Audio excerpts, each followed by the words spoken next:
quel est l'état des lieux de l'agriculture? On a parlé assez d'industrie. Le Made in Morocco aussi, c'est l'agriculture. Quel est l'état des lieux? Qu'est-ce qu'on en fait? Est-ce que ça nous promeut pas le tourisme? Vous avez été ministre du tourisme, c'est tout. Le tourisme, les services, parce qu'on n'en parle jamais. On parle d'industrie, mais nous, on peut être de vrais exportateurs de produits de services. Et bien sûr, et je ne... Et c'est pour ça que moi j'essaye de vous titiller pour que vous puissiez sortir des choses intéressantes et les énergies renouvelables. Voilà, moi c'était des points sur lesquels je voudrais vraiment que vous... Moi j'ai le privilège de l'âge. Je suis celui qui a les cheveux les plus gris. Donc je vais relativiser ce qui a été dit en matière d'échelle de temps.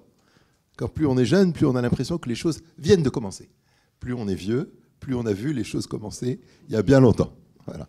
Donc je vais relativiser ça. En décembre 2000, j'ai participé avec une équipe de professionnels à la rédaction d'un document qui, pour la première fois, a défini un mot qui s'appelait « Les métiers mondiaux du Maroc ». Dans ce document, qui a tracé une feuille de route en décembre 2000, il a numéroté 1, 2, 3, 4, 5, 6, 7, 8, les métiers mondiaux du Maroc. Et il a mis le tourisme, l'automobile, la chimie des phosphates, l'agro-industrie et la transformation des produits halieutiques, l'industrie de l'habillement, l'offshoring, les composants électroniques et l'aéronautique. Donc ce document, il est à votre disposition, il date de décembre 2000. Alors après, le classement, il n'est pas exactement le classement qui était prévu pour 20 ans plus tard, mais on n'est pas très loin. Et à l'époque, le numéro 1 qui paraissait le plus facile, c'était le tourisme.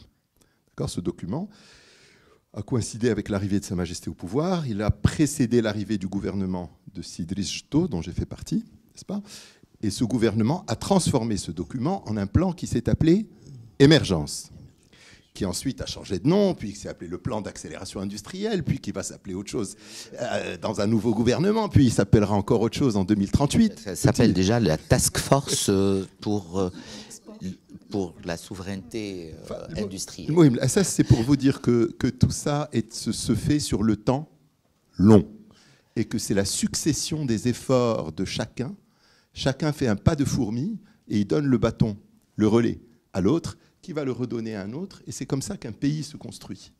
Bien entendu, dans les métiers mondiaux du Maroc, une grosse partie sont des services, n'est-ce pas? Le tourisme, le plus gros, l'offshoring, qui est en train de bien grossir aussi, tout ce qui est BPO, ITO, centre d'appel, etc.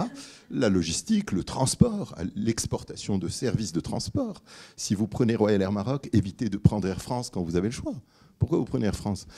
Donc voilà, c'est clair, ça me paraît évident.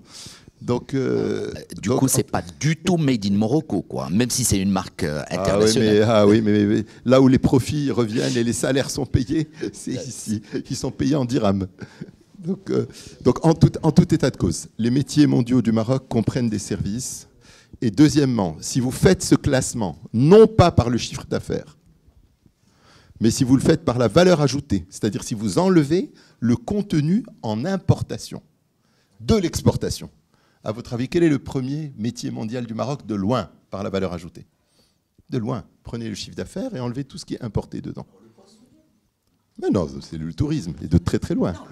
Mais c'est le tourisme. Mais quand on dit tourisme, on se réfère à la valeur culturelle du Maroc. On se réfère à un chiffre d'affaires facturé.